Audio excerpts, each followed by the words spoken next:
بسم اللہ الرحمن الرحیم نحمدہ ونصلی علی رسول الکریم اما بعد۔ درس نمبر 17۔ منافقین جیسے لوگوں کا کام ہی فریب دھوکہ دینا ہے۔ سورہ بقرہ آیت نمبر 7۔ اعوذ باللہ من الشیطان الرجیم، بسم اللہ الرحمن الرحیم۔ یخادعون اللہ والذین آمنوا وما یخدعون الا انفسهم وما یشعرون۔ یخادعون دھوکہ دیتے ہیں وہ اللہ کو، والذین اور ان کو جو آمنوا ایمان لائے، وما اور نہیں، یخدعون دھوکہ دیتے ہیں وہ، الا مگر، انفسہم اپنے آپ، وما اور نہیں، یشعرون شعور رکھتے ہیں۔ ترجمہ: وہ منافقین اللہ تعالیٰ کے ساتھ اور ایمان والوں کے ساتھ فریب کرتے ہیں، اور حقیقت تو یہ ہے کہ وہ اپنے سوا کسی اور کو دھوکہ نہیں دے رہے، لیکن وہ سمجھتے نہیں۔ فائدہ: منافق اندر کا دشمن ہوتا ہے جو گھر کے راز سے اچھی طرح واقف ہوتا ہے، جبکہ غیر مسلم باہر کا دشمن ہوتا ہے جس سے خطرہ کم ہوتا ہے، کیونکہ وہ اندر کے راز سے واقف نہیں ہوتا۔ اس لیے اللہ تعالیٰ نے کافروں کا حال 2 آیتوں میں بتلایا اور منافقین کے حالات کو 13 آیات میں بتلا کر اشارہ کر دیا کہ منافقوں کا خطرہ کافروں سے زیادہ ہے۔ مسلمان کافروں کے مقابلے ایسے لوگوں سے جلد دھوکہ کھا جاتے ہیں جو دیکھنے میں تو مسلمان نظر آتے ہیں مگر اندر سے دشمنوں کے ساتھ ملے ہوتے ہیں۔ اسی لیے منافقین کی سزا بھی کافروں سے سخت ہوتی ہے۔ اللہ تبارک و تعالیٰ کی شان اس سے بہت بلند و بالا ہے کہ کوئی اس کو فریب دے۔ آیت پاک میں اللہ تعالیٰ کا ذکر ایمان والوں کی تسلی کے لیے ہے۔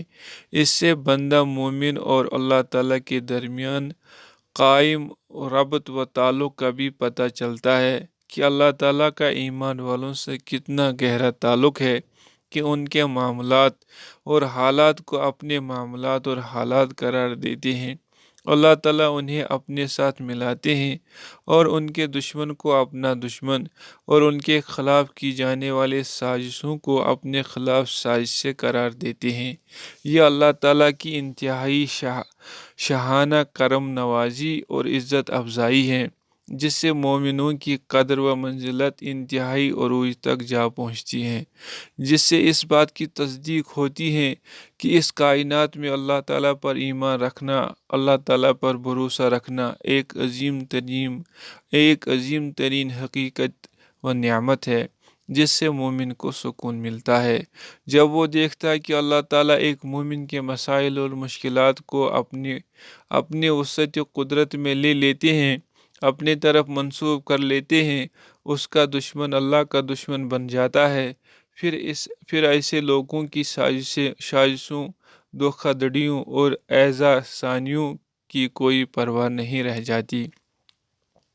اس حقیقت کا دوسرا رخ یہ ہے کہ ان لوگوں کے لیے ایک خوفناک تہدید و دھمکی ہے جو ایمان والوں کو دھوکہ دینے کی کوشش کرتے ہیں، ان کے خلاف سازشیں کرتے ہیں اور ان کو تکلیف پہنچاتے ہیں۔ ان سے کہا جا رہا ہے کہ ان کی یہ جنگ صرف ایمان والوں کے خلاف ہی نہیں بلکہ وہ در حقیقت اس ذات اقدس کے خلاف ہے جو بڑی طاقتور ہے، کوئی اس کے جیسا نہیں۔ اس لیے علماء نے فرمایا ہے کہ کسی مومن کو ستانا ایسا ہے جیسے اللہ تعالیٰ کو ستانا، کسی مومن کو ذلیل کرنا ایسا ہے جیسے اللہ تعالیٰ کو ذلیل کرنا، جبکہ کسی مومن کو عزت دینا، اس سے محبت کرنا ایسا ہے جیسے اللہ تعالیٰ سے محبت کرنا۔ مطلب یہ ہوا کہ جو سزا اللہ تعالیٰ کو دھوکہ دینے والے کی ہوگی وہی سزا اس کو بھی ہوگی جو مسلمانوں کو دھوکہ دیتا ہے۔ منافق لوگ بہت ہی بزدل اور چاپلوس ٹائپ کے ہوتے ہیں۔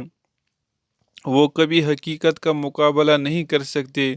دور نبی میں منافق لوگ ایمان والوں کے ساتھ فریب کیا کرتے تھے۔ ایمان کو ظاہر کر کے کفر کو چھپا کر منافق لوگ اپنی جہالت کے سبب یہ سمجھتے تھے کہ وہ اللہ تعالیٰ کو دھوکہ دے رہے ہیں اور یہ چیز ان کو نفع دے گی اور ان کا مکر اللہ تعالیٰ پر بھی چل جائے گا، جس طرح کبھی بعض ایمان والوں پر چل جاتا ہے۔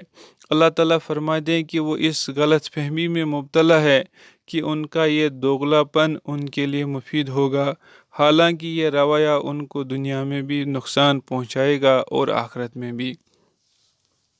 دنیا میں ایک منافق چند دن کے لیے تو لوگوں کو فریب میں رکھ سکتا ہے، مگر اس کی یہ کارستانی زیادہ دن نہیں چل سکتی۔ کبھی نہ کبھی اس کی پول کھل ہی جاتی ہیں اور پھر سماج میں اس کی کوئی عزت باقی نہیں رہتی۔ آپ خود اپنے آس پاس نظر اٹھا کر دیکھیں کہ ایسے لوگوں کو سماج میں کیسی گری ہوئی نظروں سے دیکھا جاتا ہے۔ ان کی باتوں پر کوئی اعتبار بھی نہیں کرتا، بس وہ اپنی نظروں میں بڑے بنے پھرتے ہیں۔ نیز اگر دنیا میں راز فاش نہ بھی ہو تو آخرت میں اللہ تعالیٰ کے غضب اور عذاب سے تو نہیں بچا جا سکتا۔ نیز جتنا زیادہ وہ لوگوں کو فریب دیں گے اتنا ہی زیادہ ان کو عذاب دیا جائے گا۔ یہی مطلب ہے اس بات کا جس کو وہ سمجھتے نہیں۔ وہ فریب دے کر خوش ہوتے ہیں، اس کو اپنی ہوشیاری سمجھتے ہیں، حالانکہ یہ ان کے لیے عذاب بڑھنے کا سبب ہوتا ہے۔ حضرت قتادہ رحمۃ اللہ فرماتے ہیں کہ منافقوں کی زیادہ تر عادتیں یہ ہیں: بد اخلاق ہونا، زبان سے تصدیق کرنا لیکن دل سے انکار کرنا، سامنے تعریفوں کے پل باندھنا اور پیچھے برائی کرنا، صبح کو ایک حالت پر ہونا، شام کو اس کے الٹ ہونا، یعنی شام کو کچھ صبح کو کچھ۔ حدیث میں اس کی نشانیاں بتائی گئی ہیں، جیسے جھوٹ بولنا، امانت میں خیانت کرنا، وعدہ خلافی کرنا وغیرہ۔